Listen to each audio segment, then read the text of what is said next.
Ay, ay, ay, ay, ay. Guys, hello everyone.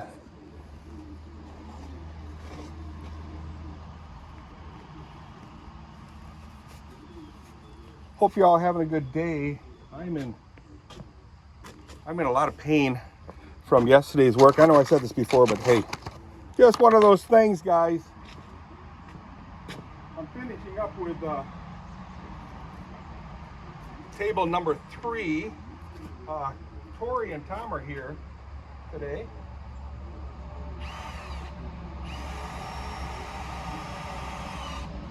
And Tom bought a humongous chainsaw.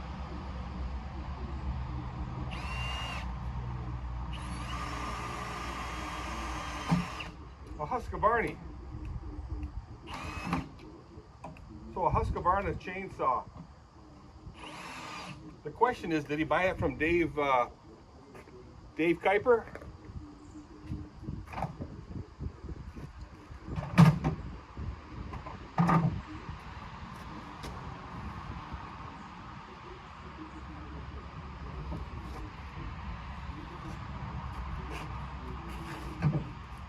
Dave Kuiper inherited a chainsaw dealership, a Husqvarna dealership. I forget the name of the shop. Chainsaws Plus, I believe. Chainsaws Plus.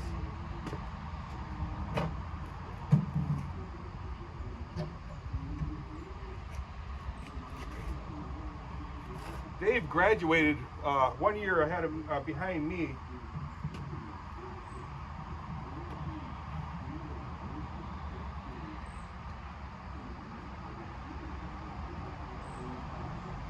From Covenant Christian High School.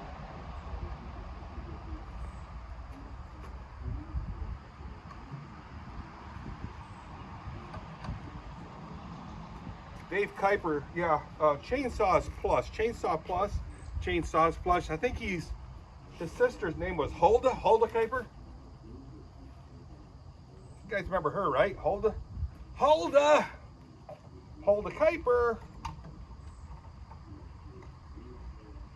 I can't measure this, so I'm just gonna screw it on.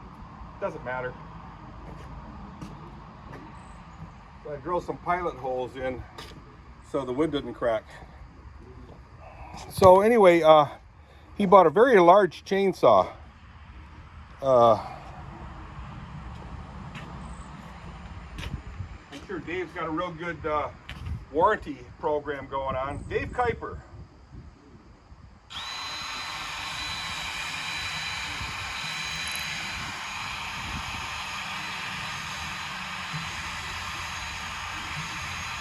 Dave Kuiper was the brother of Bob Kuiper. You guys know Bob Kuiper, right?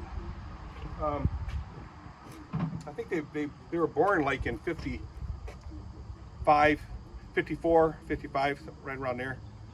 But Bob Kuiper and Jim Kuiper. Jim Kuiper was a cousin of his. Jim Kuiper had a brother named Don Kuiper. Don Kuiper is pretty cool.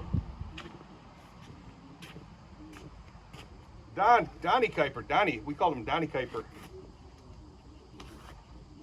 I can still hear him say. Larry and Ronnie Kuiper were playing upstairs.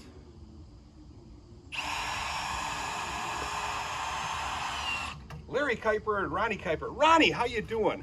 I saw you at Southwest Protestant Reformed Church a few years back. I was with old man Undersma, the old milkman. Remember him?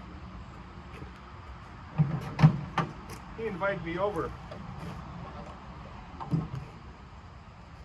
and I saw Ronnie Kuiper there. Old man Undersma said, "Hey, there's Ron Kuiper. There's Ronnie Kuiper." And I said, "Ronnie Kuiper? I remember Ronnie Kuiper. Him and Larry Kuiper and Bev Kuiper. They had a sister named Bev Kuiper." Ronnie Kuiper, Larry Kuiper, and Beverly Kuiper. We called her Beverly. Sweet girl, super nice girl. And I still hear Donnie saying, "Save some for me, save some for me." What was that about? Oh, Donnie, he's cool. Save some for me.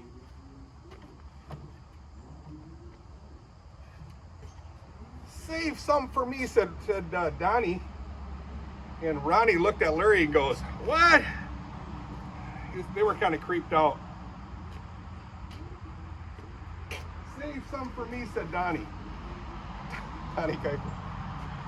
Anyway, I don't know how I got, oh, the Husqvarna. Yeah, Dave Kuiper he's got a shop named Chainsaws Plus. And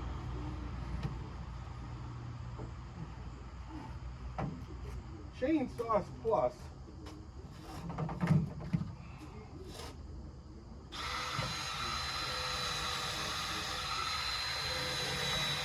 he also sold like weed whackers. So I bought a weed whacker from Dave, who had a sister named Hulda Kuiper. Anyway, you guys remember Hulda, right? I bet you Ronnie Kuiper remembers her pretty good. Ronnie and Larry.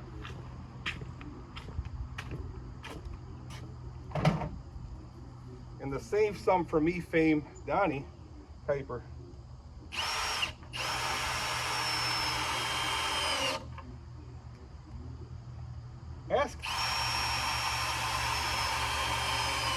Ask Ronnie about that story.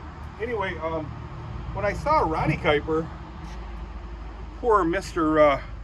Undersma was trying to introduce me or reintroduce me to Ronnie, and Ronnie just kind of rolled his eyes at me.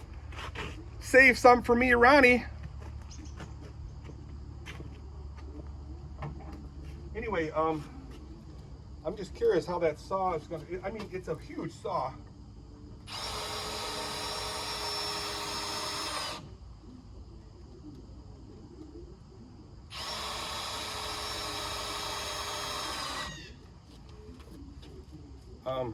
It's a big Husqvarna saw.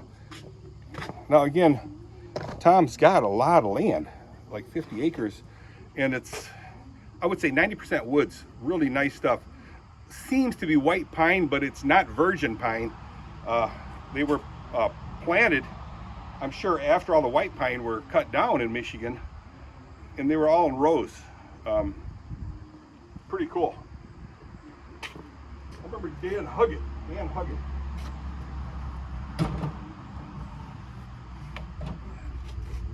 See how this thing sits on the ground. It rocks a little bit, but not much. Not much. So that's number 3, guys. I got one more to make for, last one is for 1, 2, 3 for Tori. She voiced her desire for one. Yes. And Donnie goes, save some for me. No, I'm not going to make one for Don Kuiper, but he was a nice guy. Oh, you can see how warped that one is. The one in the center of your screen. That one, they're warped, but you can straighten them out once you put the weight of the box, the weight of the box garden onto it. So that's going to work out pretty cool. All right, honestly, guys, it's closing in on 12 o'clock. I should get hold of Gary West. Gary, what's up, man? Gary, what's up? Are you guys even videoing? Yes, you are. Hey, it's a beautiful day. It's 9 minutes into this video. Like I said, I bet you it's really close, probably 11:45. Kathy and Tori took my van and headed out to pick up Allie and the kids. I'll have fun with those kids. I'm going to do some weed whacking later on, too. There's a spot in the front yard ditch that is got overgrown weeds. I'd like to get that cleared up. My back muscles are so sore. Tori's making a roast. So I gave her a couple of big chunks of roast.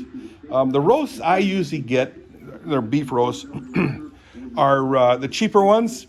Don't know the names of it, but I cut them in 3 pieces. I have to yawn.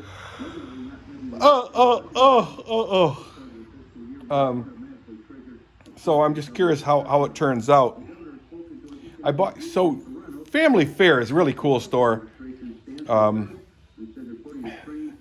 They'll have, every day they'll have what's called manager's specials, which are basically rejects of meats and other items, usually perishables. So let's say if you cut a chunk of meat off, wrap it, and you put a date on it, best used before date.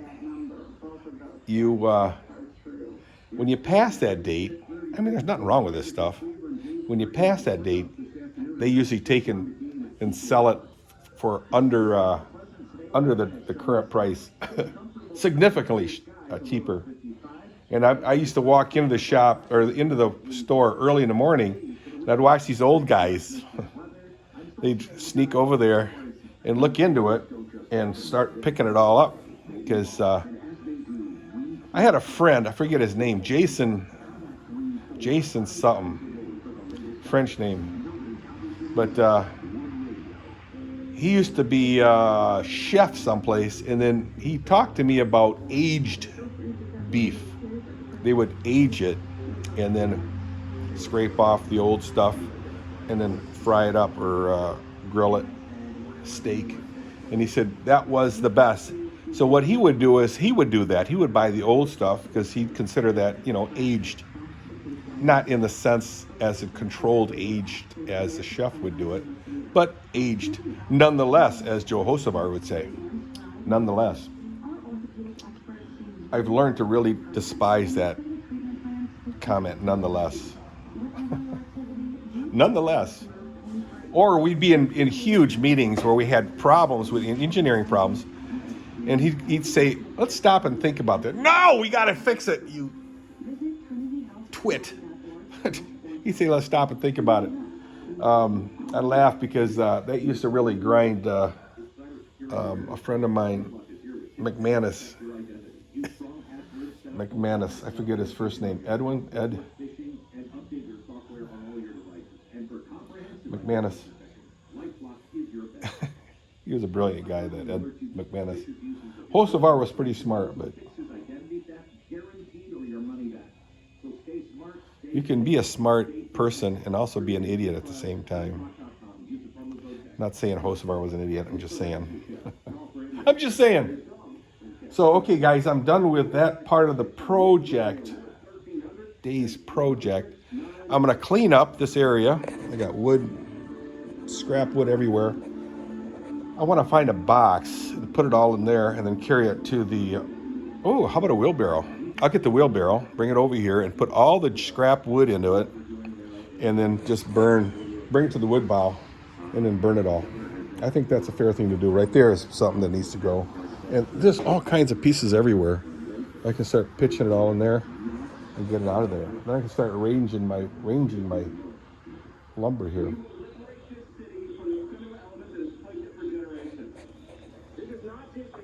See you guys. Or as Donnie Kuiper would say to Larry and Ronnie, save some for me, save some for me. I know that's going to really tick Helen off when she hears.